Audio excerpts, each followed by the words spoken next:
Hello, welcome to legal awareness web series. मैंने सोचा था कि शाहरुख खान के बेटे आर्यन खान के मामले पर मैं कोई एपिसोड नहीं बनाऊंगा, लेकिन अब ये जो लेटेस्ट खुलासा हुआ है, मुझे नहीं मालूम ये कितना सच है। इसमें अब ये कहा जा रहा है कि एक कोई पे ऑफ था समीर वानखेड़े और पी गोसावी के बीच, और उसमें एक और प्लेयर जो हैं वो हैं सैम डिसूजा। 18 करोड़ का मामला बताया जा रहा है। एफिडेविट फाइल किया है प्रभाकर सेल ने, और ये बॉडीगार्ड हैं, ये पर्सनल बॉडीगार्ड हैं गोसावी के। और गोसावी वो आदमी है जो प्राइवेट इन्वेस्टिगेटर है और जिसका इस पूरे मामले में रोल सस्पिशियस है। ये उसका बॉडीगार्ड ये कह रहा है कि 18 करोड़ का मामला हुआ, जिसमें 8 करोड़ शायद समीर वानखेड़े को मिलने थे, और उसने कहा कि ये कैश उसने सैम डिसूजा को दिया। जो ये कहानी है पे ऑफ की, ये टोटली झूठ हो सकती है, जैसा कि समीर वानखेड़े ने कहा है, लेकिन इस पूरे मामले में लगता है कि कुछ तो है जिसकी पर्दादारी है। ये इतना स्ट्रेट फॉरवर्ड एक क्रिमिनल केस से ज्यादा एक ड्रामा बनता जा रहा है, एक सर्कस बनता जा रहा है, जिसमें लगता है कि देश के लीगल सिस्टम का गलत इस्तेमाल हो रहा है। अगर किसी ने जुर्म किया है उसे सजा होनी चाहिए। एक सेलिब्रिटी होना अपने आप में जुर्म नहीं बन सकता। अगर कोई एक ऑर्डिनरी आदमी होता और उसके पास से ये चंद ग्राम मिल भी जाते, तब भी लॉ की पॉलिसी ये होती कि उसे बेल दी जाए। लेकिन ये कि एक डिस्कशन का मुद्दा बना हुआ है। टीवी चैनल्स ने महीनों सुशांत सिंह के मामले में मातम कम मनाया, सियासत ज्यादा की, तमाशा ज्यादा किया। ये अजीब देश हो गया है कि हम सेलिब्रिटीज की पर्सनल लाइफ पे गालियां देते हैं, बद्दुआएं देते हैं। करीना ने अपने बेटे का नाम तैमूर रखा तो हमने तरह तरह की बद्दुआएं उस इनोसेंट बच्चे को दे दी। ये किसी एक सभ्य समाज में नहीं होना चाहिए। ये भारत की संस्कृति के विरुद्ध है। मैं समझता हूं कि ये केस कुछ यंगस्टर्स का है। हो सकता है उनमें से कुछ ड्रग एडिक्शन की लत की तरफ आगे बढ़ रहे हैं। लॉ की पॉलिसी यह है कि उन लोगों को समाज में वापस लाया जाए, सिक्योर कर लिया जाए, उनको हार्डेंड क्रिमिनल और ड्रग पेडलर ना बनाया जाए। जरा सोचिए, मनीष के पास से 2.4 ग्राम की बात हो रही है। किससे रिकवर हुआ है? सिक्योरिटी गार्ड ने क्रूज में लाके दिया है, लेकिन यह नहीं बताया कि यह कहां से मिला है। हर रिकवरी जो इस केस में है वो सस्पिशन के दायरे में है। क्रिमिनल लॉ में प्रोसिक्यूशन की एविडेंस की स्ट्रिक्ट स्क्रूटनी की जाती है, क्योंकि प्रोसिक्यूशन के ऊपर बर्डन है beyond reasonable doubt, beyond any shadow of doubt साबित करने का। अरबाज मर्चेंट के पास से जूते में 6 ग्राम का मामला है। हमारे एनसीबी कोर्ट के जज वीवी पाटिल ने 21 पेज का ऑर्डर लिख दिया बेल रिफ्यूजल का। हमने बेल पर बहुत से वीडियो बनाए। हर वीडियो में मेरा एक कॉमन क्रिटिसिज्म है कि बेल का ऑर्डर शॉर्ट होना चाहिए। सुप्रीम कोर्ट का जजमेंट है कि बेल के ऑर्डर में मेरिट्स पर कमेंट्स नहीं होने चाहिए, लेकिन क्या बताएं, इस ऑर्डर में भी मेरिट्स पर कमेंट है। कहा जा रहा है कि साहब व्हाट्सएप चैट से यह पता चलता है कि इलिसिट ड्रग एक्टिविटीज में इन्वॉल्वमेंट है। इलिसिट ड्रग एक्टिविटीज क्या है, मैं अभी आपको एनडीपीएस एक्ट पढ़कर सुनाने वाला। जज साहब ने कहा Admittedly, accused number 1 and 2 are friends since long. They traveled together and they were apprehended together at the international cruise. इसका मतलब एक एक्यूज को दूसरे एक्यूज ने कहां छुपा रखा है उसकी जानकारी है, और यह नॉलेज अगर है तो कॉन्शियस पोजेशन। 1991 में मैं स्ट्रिक्ट लायबिलिटी पढ़ना शुरू करता हूं। उस जमाने में भी मैं स्ट्रिक्ट लायबिलिटी के विरुद्ध था। स्ट्रिक्ट लायबिलिटी अच्छी चीज नहीं है। किसी को सजा देना जब उसका माइंड एट फॉल्ट ना हो, यह अच्छी बात नहीं है। ट्रैफिक लाइट पर कोई रुकना चाहता था और मधुमक्खियों ने अटैक कर दिया, हिल वर्सेस बैक्स्टर का केस है, और उसको शूटिंग द लाइट के लिए अगर हम प्रोसिक्यूट करें और सजाएं दें तो वो फिर दोबारा लॉ अबाइडिंग सिटीजन नहीं बनना चाहेगा। स्ट्रिक्ट लायबिलिटी के इस क्रिटिसिज्म की वजह से 1945 के आते आते ब्रेंड वर्सेस वुड डिसाइड हुआ और प्रिवी काउंसिल ने कहना शुरू किया कि मेंसरिया जब तक एक्सप्रेसली एक्सक्लूड ना हो वो क्रिमिनल लॉ का हिस्सा है। मुझे लगता है कि इस केस में हम स्ट्रिक्ट लायबिलिटी के लॉ को, मेंसरिया को, नॉलेज को बिल्कुल कंफ्यूज कर दे रहे हैं। यह लॉ की पॉलिसी नहीं है जिस तरीके से हम उसमें उसको इंटरप्रेट कर रहे हैं। दूसरा मामला जरा आप देख लें कि ये जो अंचित है उसको ऐसे प्रेजेंट किया जा रहा है जैसे वो पेडलर है। आप देखिए कि उसकी जो और एक्यूज्ड हैं, इंक्लूडिंग आर्यन खान, से 1 साल से कोई इंटरेक्शन नहीं हुआ। जो कहानी बताई जा रही है कि ये कोई बहुत बड़े ड्रग पेडलर्स हैं, जिस आदमी का नाम लिया जा रहा है वो तो मिला ही नहीं आर्यन खान से, कहता है सिर्फ सोशली जानता हूं। 1.5 दर्जन से ज्यादा एक्यूज हमने इस मामले में बना दिए। अंचित के पास से 2.6 ग्राम उसके घर से मिल रहा है, उस पर भी डाउट है। कहा जा रहा है कि साहब ये गांजा ट्रैफिकिंग नेटवर्क है। 5 बजे उसे पुलिस ले जा रही है, 6:18 पे पंचज आ रहा है। जिस तरीके से एविडेंस कलेक्ट होनी चाहिए हुई नहीं। कंजम्पशन का मामला है और ब्लड टेस्ट नहीं हुआ, मेडिकल नहीं हुआ। ये प्रोसिक्यूशन ने इतने बड़े बड़े झोल कर दिए हैं इस मामले में कि कन्विक्शन की गुंजाइश मुझे नहीं लगती। आप किसी को हैरेस करने के लिए मत दीजिए बेल। मोस्ट लाइकली तो शायद हाई कोर्ट दे, और हाई कोर्ट नहीं देगा तो शायद सुप्रीम कोर्ट दे।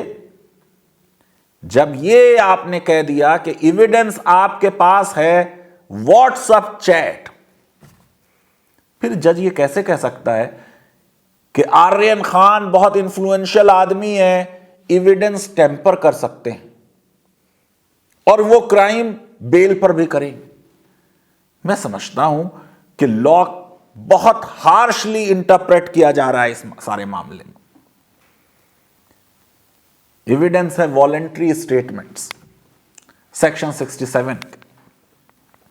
तूफान सिंह का जजमेंट है कि अगर पूरा केस सेक्शन 67 के तहत वॉलेंट्री स्टेटमेंट्स पर बेस्ड है तो यह इनएडमिसिबल है, इसकी गवाही नहीं दी जा सकती। अगर मोबाइल रिकॉर्ड आपने क्रिएट किया है और सेक्शन 100 सीआरपीसी का वायलेशन कर दिया और सेक्शन 50 एनडीपीएस का वायलेशन कर दिया और आर्टिकल 20 का जो राइट है कि no one shall be compelled to be a witness against himself, किसी भी मुजरिम को जबरदस्त उसके खिलाफ उसका गवाह नहीं बनाया जाएगा, तो फिर तो यह केस खड़ा ही नहीं होता। और अगर यह केस खड़ा नहीं होता तो बस एक हैरेसमेंट बन के रह जाएगा। जिस कन्फेशन की बात कही जा रही है उसे अब कहा जा रहा है कि वो सब झूठ था। जिस व्हाट्सएप चैट की बात की जा रही है वो उस पीरियड की है जो इंसिडेंट से पहले की है। इसका मतलब जो कॉन्स्पिरेसी का चार्ज है उससे वो कनेक्टेड नहीं। एनडीपीएस एक्ट में सारा मामला क्वांटिटी का है। मैं अभी आपको बताने वाला हूं कि एनडीपीएस एक्ट अपने आप डिस्टिंक्शन करता है स्मॉल क्वांटिटी, कमर्शियल क्वांटिटी। अगर 100 ग्राम तक का मामला है तो यह स्मॉल क्वांटिटी है, इसको लॉ दूसरी तरह से देखता है। अगर 1 किलो से ज्यादा का मामला है तो वो कमर्शियल क्वांटिटी है, लॉ दूसरी तरह देखता है। चंद ग्राम ड्रग्स के मामले को हमने इतना टूल दे दिया कि ऐसा लगता है कि हमने कोई बहुत बड़ा ड्रग ट्रैफिकिंग का रैकेट पकड़ लिया है। मीडिया ने जिस तरीके से केस को कवर किया है वो फिर एक बार बताता है कि हमारे यहां जर्नलिस्टिक स्टैंडर्ड्स कितने गिर चुके हैं। मैं ये समझता हूं कि जिस तरीके से इस मामले को हैंडल किया गया है वो अफसोस की बात है। आइए सबसे पहले एक्ट को समझ लेते हैं। 1985 का लॉ है, स्ट्रिंजेंट लॉ है, स्ट्रिक्ट लायबिलिटी लॉ है, ड्रग ट्रैफिकिंग को रोकना चाहता है। जो ड्रग एडिक्ट हैं उनके बारे में लॉ नरम है, उनको रिहेबिलिटेट करना चाहता है, उनको हेल्प करना चाहता है। जिस तरीके से एनसीबी ने अपने आप को कंडक्ट किया है और जिस तरीके से मीडिया ने इस केस को कवर किया है, लगता है कि हम हार्ड एंड क्रिमिनल बनाने में ज्यादा इंटरेस्टेड हैं। हम किसी एडिक्ट को, अगर वो एडिक्ट है, अभी तो साबित नहीं हुआ क्योंकि कंजम्पशन भी साबित नहीं हुआ आर्यन खान का, हम उसको बचाना नहीं चाहते। ये एक नया क्रिमिनल लॉ देश में बन रहा है जिसमें रिवेंज और वेंजियंस है, जिसमें सख्ती है। कह देते हैं ठोक दो। ये क्रिमिनल लॉ की पॉलिसी के खिलाफ। सेक्शन 2 क्लॉज 1 में सबसे पहली डेफिनेशन एडिक्ट की आई है। कौन है एडिक्ट? जिसने अगर 2.4 2.6 ग्राम कंज्यूम भी कर लिया, क्या वो एडिक्ट है? Narcotic drugs and psychotropic substances act के तहत लॉ ही पढ़ देता हूं। An addict is a person who has dependence on any narcotic drug और साइकोट्रोपिक सब्सटेंस। क्रूशियल वर्ड है डिपेंडेंस। अगर उसकी डिपेंडेंस है किसी ड्रग पर या नार्कोटिक सब्सटेंस पे, तब एडिक्ट बनता है। यह मामला तो एडिक्शन का भी नहीं लगता। और आपको मालूम है एडिक्ट के लिए narcotic drugs and psychotropic substance क्या कहता है? ड्यूटी डालता है कि अगर ड्रग एडिक्ट के लिए ड्रग देना जरूरी हो, मेडिकल इमरजेंसी हो, तो उसे ड्रग दिया जाए। हम उस लॉ की इस पॉलिसी से कितने दूर चले गए हैं, क्योंकि हमें शाहरुख खान एक सेलिब्रिटी हैं।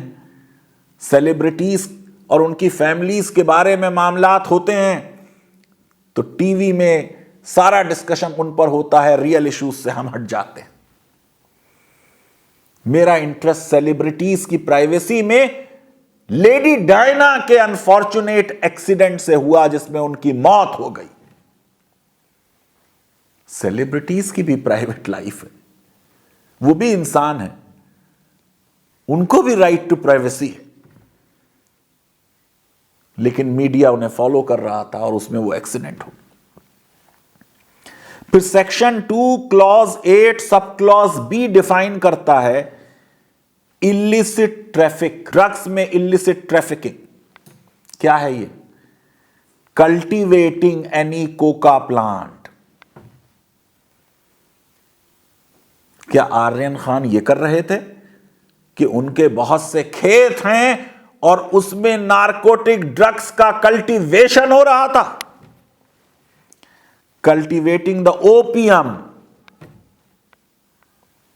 engaging in the production, manufacture, possession, transportation, warehousing, concealment, use or consumption, interstate export import, देश से आयात निर्यात, या फिर फाइनेंसिंग डायरेक्टली या इनडायरेक्टली इन एक्टिविटीज की, या फिर abetting and the conspiracy in activities की। इसमें सबसे छोटा जुर्म जो है वो कंजम्पशन, सबसे छोटा जुर्म जो है वो स्मॉल क्वांटिटी में पोजेशन का मामला है। और अगर स्मॉल क्वांटिटी में पोजेशन का मामला है पर्सनल कंजम्पशन के लिए, तो वो पेडलर नहीं है, वो ड्रग ट्रैफिकर नहीं है, वो कोई रैकेट का मामला नहीं है। मेरी ना सुनिए, गो कि मैंने ये रवीश कुमार के शो पे बात कही थी, अब तो भारत सरकार ने कह दी।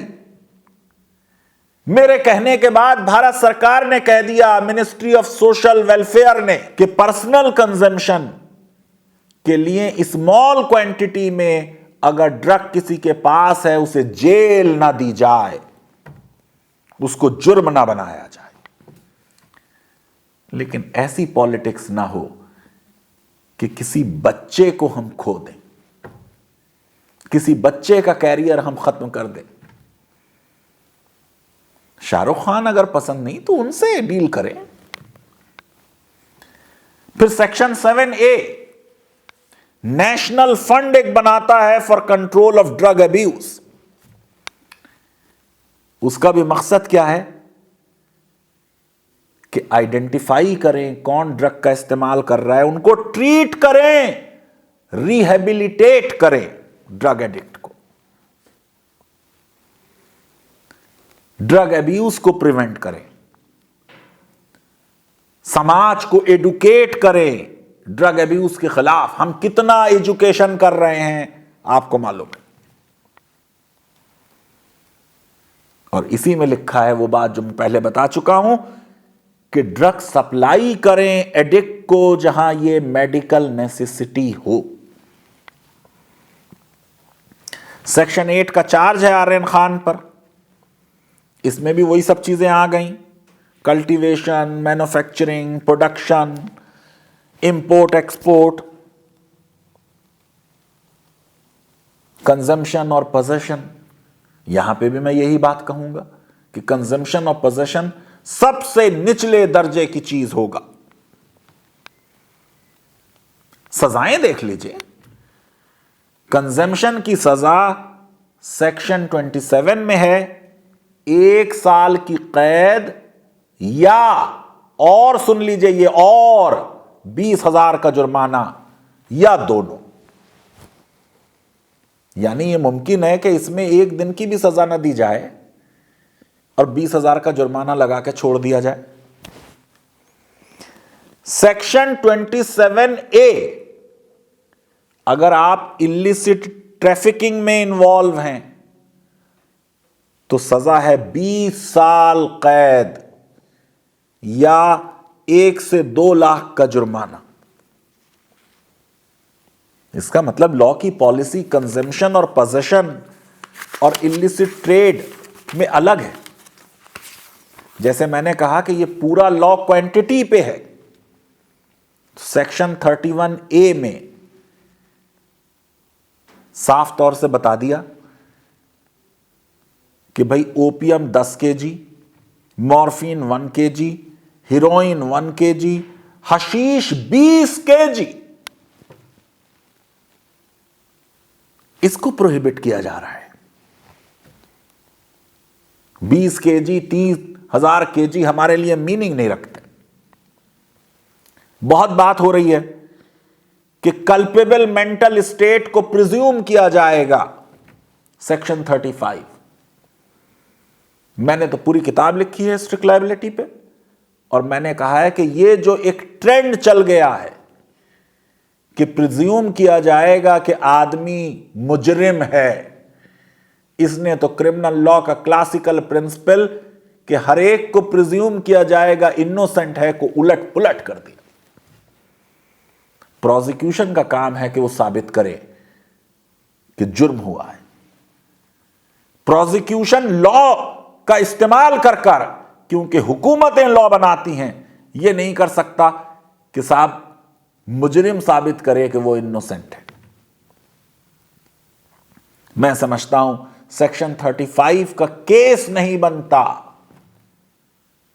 इसलिए presumption of culpable mental state इस केस में इन्वोक नहीं हो सकती आर्यन खान के लिए। बात हो रही है कि साहब सेक्शन 37 में जमानत नहीं हो सकती। यकीनन सेक्शन 37 कह रहा है कि ये कॉग्निजेबल ऑफेंस होंगे इस एक्ट के तहत, और जमानत जब ही होगी जब पब्लिक प्रोसिक्यूटर को सुन लिया जाए, अदालत प्रोसिक्यूटर की बात सुन ले।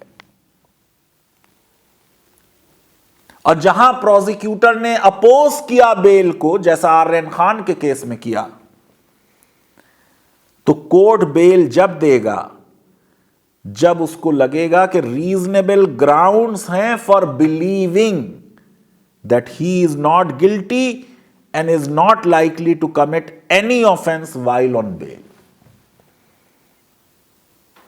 अगर किसी के पोजेशन से मिला ही नहीं, कंजम्पशन साबित होने के लिए ब्लड टेस्ट हुआ ही नहीं, तो कहां है वो रीजनेबल ग्राउंड्स जिनसे यह साबित होगा कि इसमें कन्विक्शन होगा।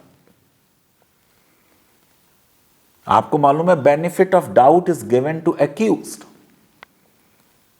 तो रीजनेबल ग्राउंड्स तो ये हो गए कि वो गिल्टी नहीं है।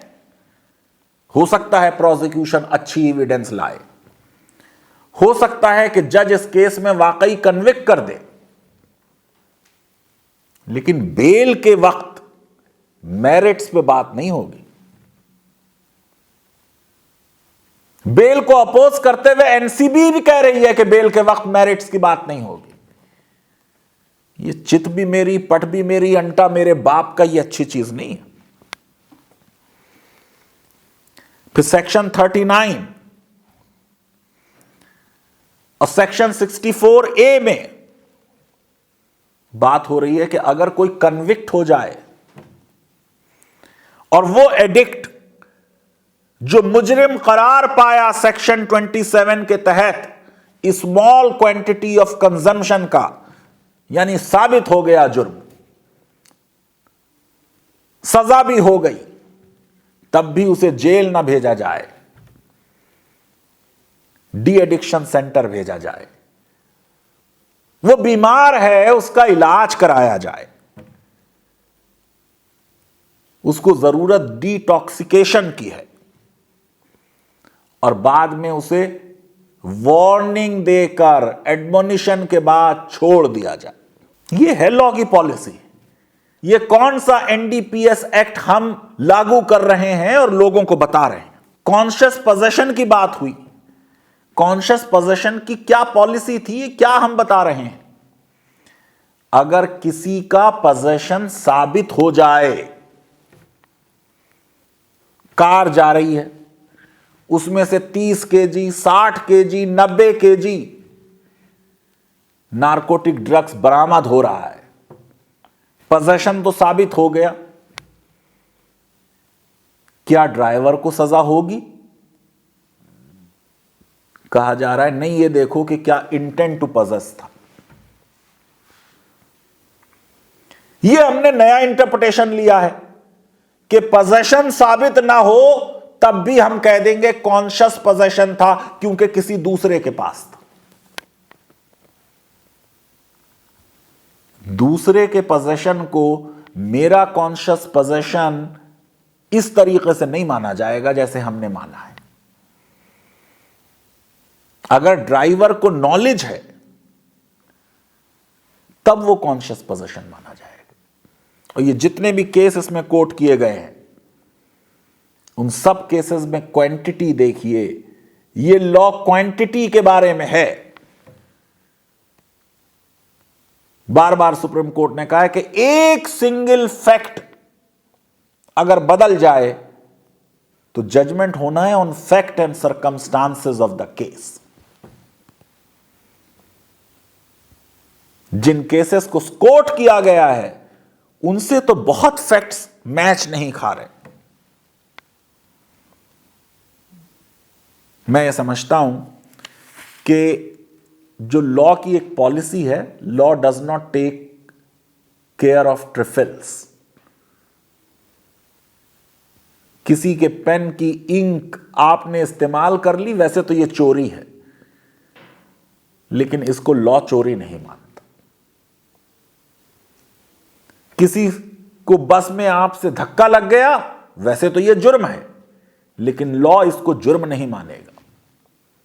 इसलिए स्मॉल क्वांटिटी, अगर पर्सनल कंजम्पशन का मामला है, ट्रैफिकिंग नहीं है,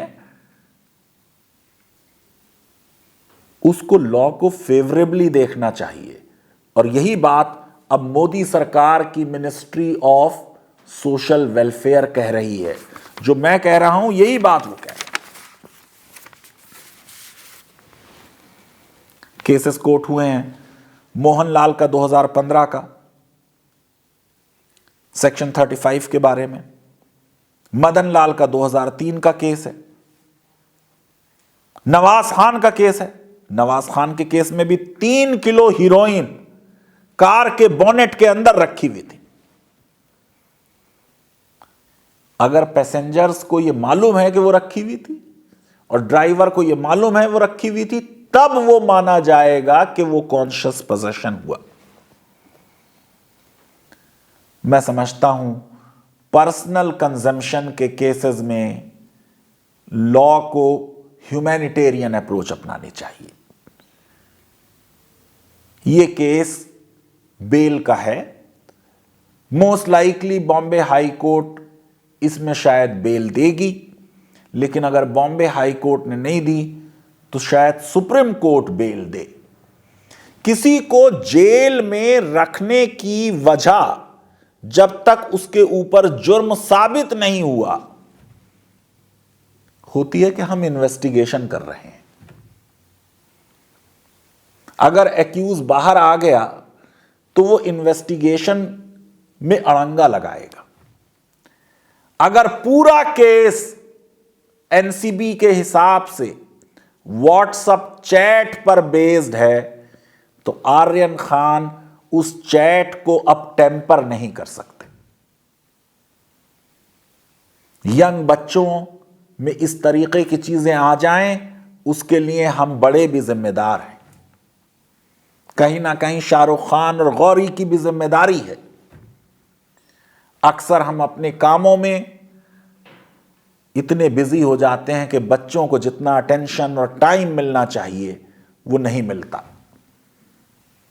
सेलिब्रिटीज के बच्चों की यह प्रॉब्लम रही है, डिप्रेशन में चले जाते हैं, उनसे उम्मीदें बहुत ज्यादा लगाई जाती हैं, उनको उनके बाप से आगे बढ़ते हुए समाज देखना चाहता है। बच्चों को सिर्फ इसलिए सजा ना दें कि उनका बाप बहुत बड़ा सेलिब्रिटी है। हर बच्चा अलग है, हर बच्चा स्पेशल है। मैं ये समझता हूं कि जब हाई कोर्ट और सुप्रीम कोर्ट इस केस में बेल को सुनेंगी